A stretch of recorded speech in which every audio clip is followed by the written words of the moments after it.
Dear viewers, welcome.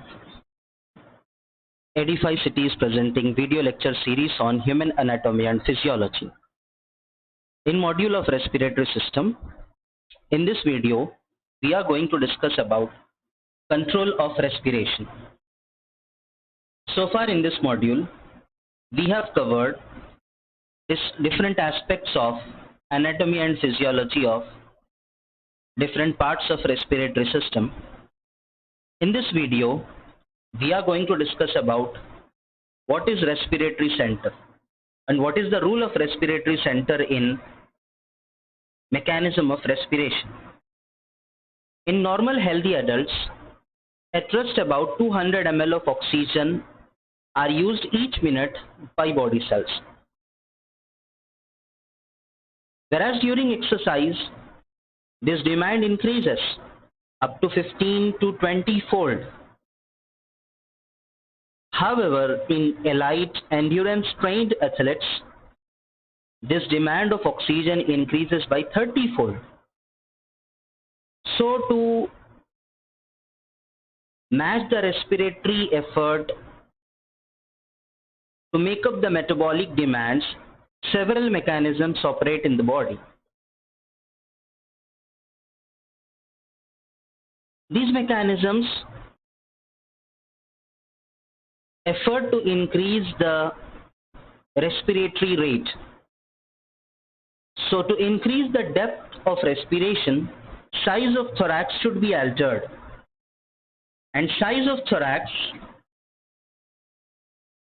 is altered by the action of respiratory muscles. And these muscles contract as a result of nerve impulses transmitted to them from the centers present in the brain. And these muscles relax in the absence of these nerve impulses. So, we can conclude that respiration is controlled by cluster of neurons located bilaterally in the medulla oblongata and pons of the brain stem. These widely dispersed group of neurons collectively called as respiratory center. This respiratory center is divided into three areas on the basis of their functions. The first one, medullary rhythmicity area, which is having two sub-areas named as inspiratory area and expiratory area. Second area is pneumotaxic area, and third one is apneustic area. So what is the function of medullary rhythmicity area? It controls basic rhythm of respiration. If we recall, a respiration rhythm involves two basic steps, inspiration and expiration. So rhythm of respiration is controlled by these two sub-areas. The first one is inspiratory area and second one is expiratory area. So what is the role of medullary rhythmicity area in controlling basic rhythm of respiration? So to understand this, we have to study these two sub-areas separately. The first one is inspiratory area. Nerve impulse generated in the inspiratory area establish the basic rhythm of breathing. While the inspiratory area is active,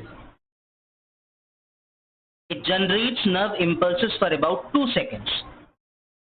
These nerve impulses propagate to the external intercostal muscles via intercostal nerves and to the diaphragm via phrenic nerves, which causes normal quiet inhalation. At the end of 2 seconds, inspiratory area becomes inactive and it remains inactive for about 3 seconds. And when this area is inactive, nerve impulses ceases, with no impulses arriving the diaphragm and external intercostal muscles. So in the absence of these impulses, diaphragm and external intercostal muscles relax, followed by elastic recoil of the lungs, which causes normal quiet exhalation. So inspiratory area, when it is active for 2 seconds, inhalation will occur, and when it is inactive for 3 seconds, exhalation will occur. So one breath is lasting for 5 seconds, 2 seconds of inspiration and 3 seconds of expiration. And then cycle repeats for every 5 seconds.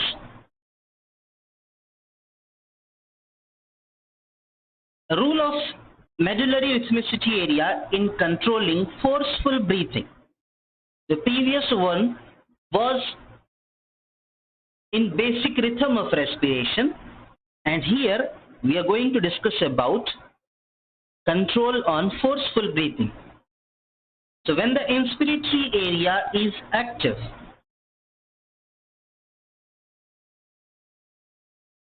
diaphragm and sternocleidomastoid and scalene muscles contract, which helps in forceful inhalation.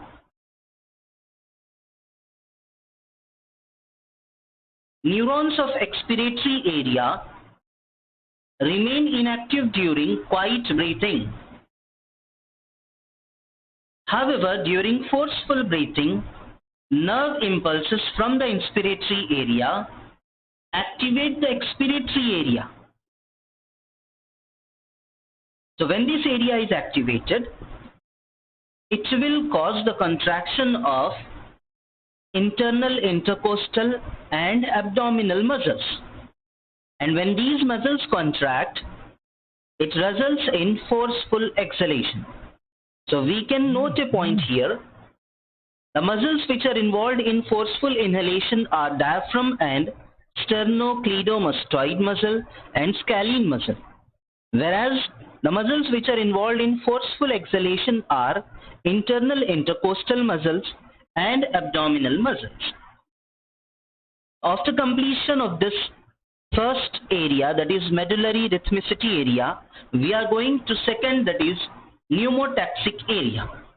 This area is present in the upper pons.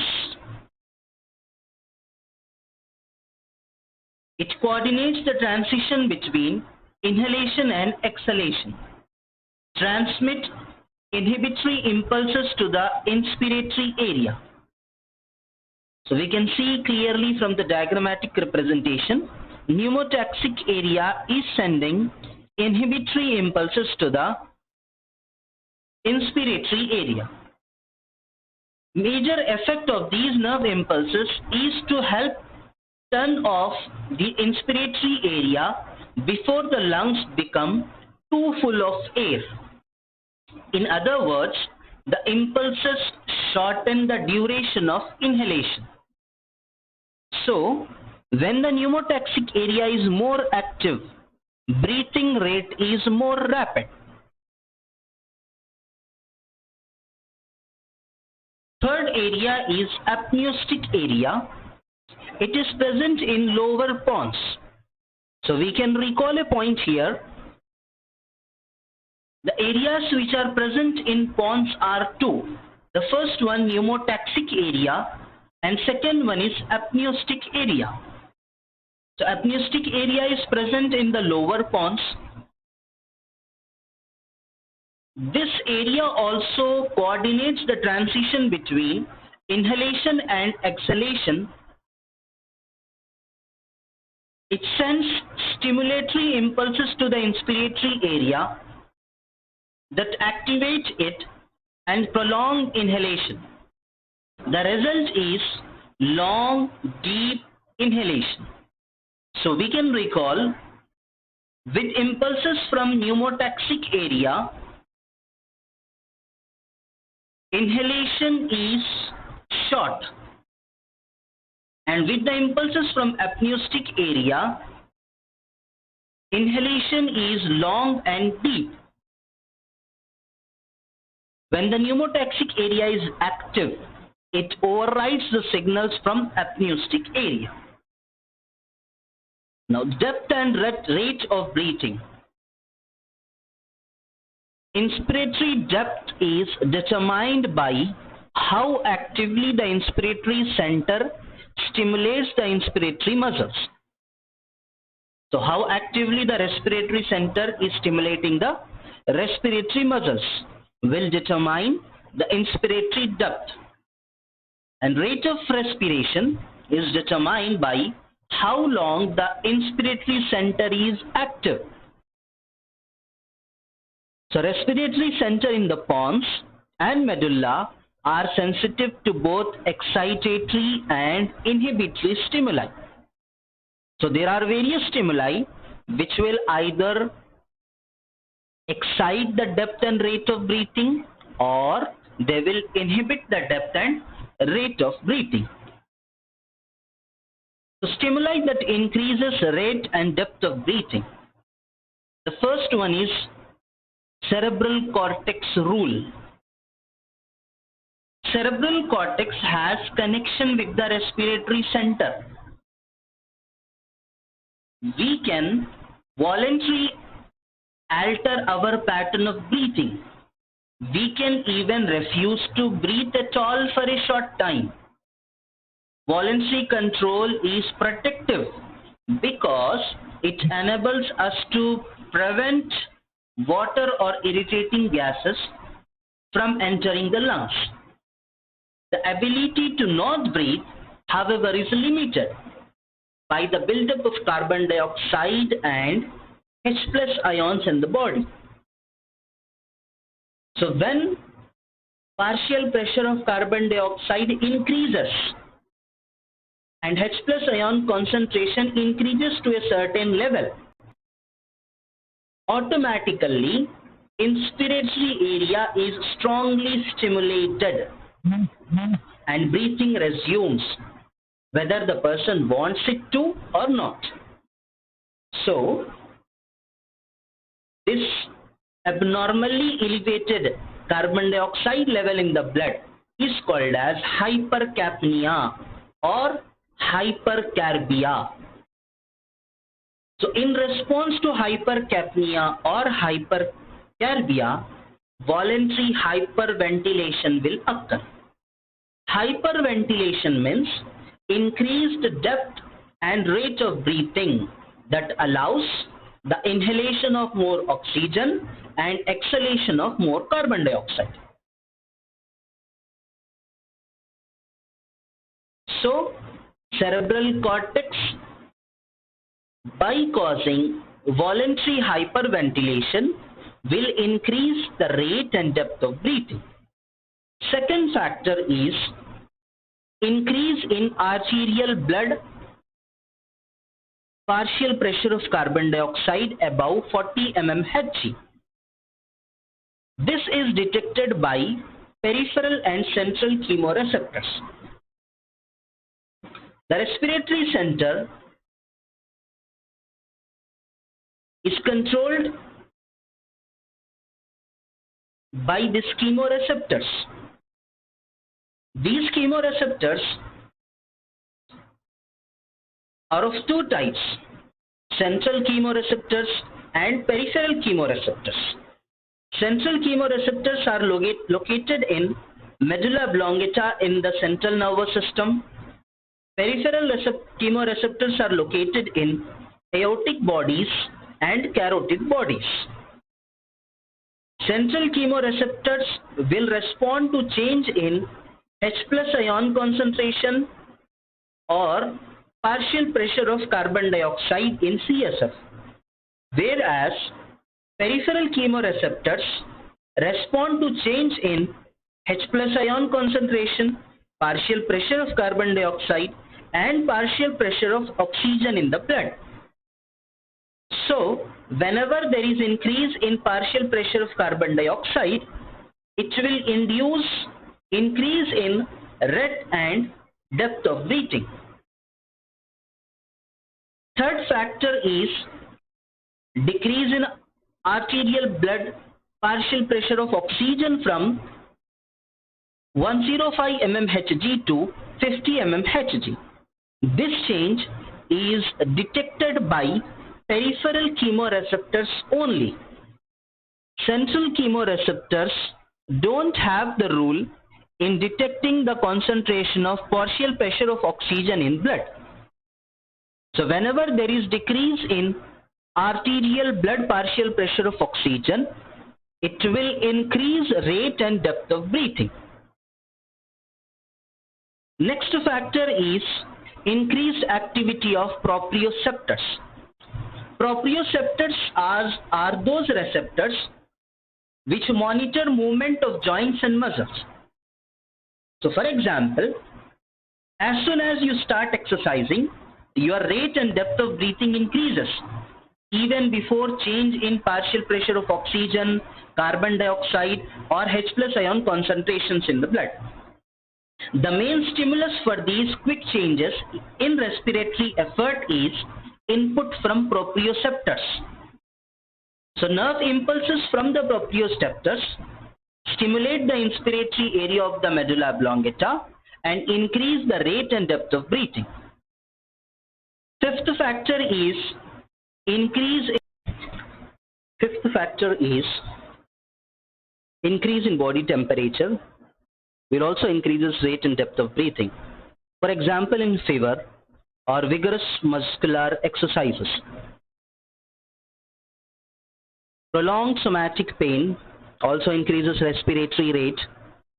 Decrease in blood pressure and stretching the anal sphincter will also increases rate and depth of breathing. So in detail we have covered these 8 factors, how they influence rate and depth of breathing. After this, we have certain stimuli that decreases rate and depth of breathing. So as we discussed previously, cerebral cortex have a connection with respiratory center. By causing hyperventilation, it will increase the rate and depth of breathing, and by causing hypoventilation, it will decrease the rate and depth of breathing. Hypoventilation means slow and shallow breathing due to abnormally low partial carbon dioxide levels.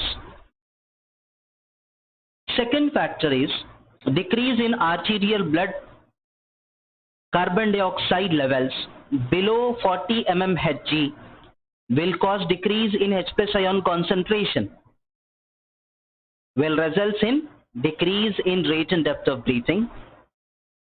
Decrease in arterial concentration of oxygen below 50 mmHg, decrease in activity of proprioceptors, decrease in body temperature will also result in decrease in rate and depth of breathing.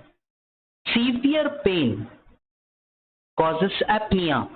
Apnea means breathing cessation, and it will continue until partial carbon dioxide levels will increase. An increase in blood pressure will also result in decrease in rate and depth of breathing. Irritation of pharynx or larynx by touch or chemicals causes brief apnea followed by coughing or sneezing. So in this video, we have discussed in detail what is respiratory center, how it is regulated and what is control over respiration, and what are the stimuli that increases or decreases rate and depth of breathing.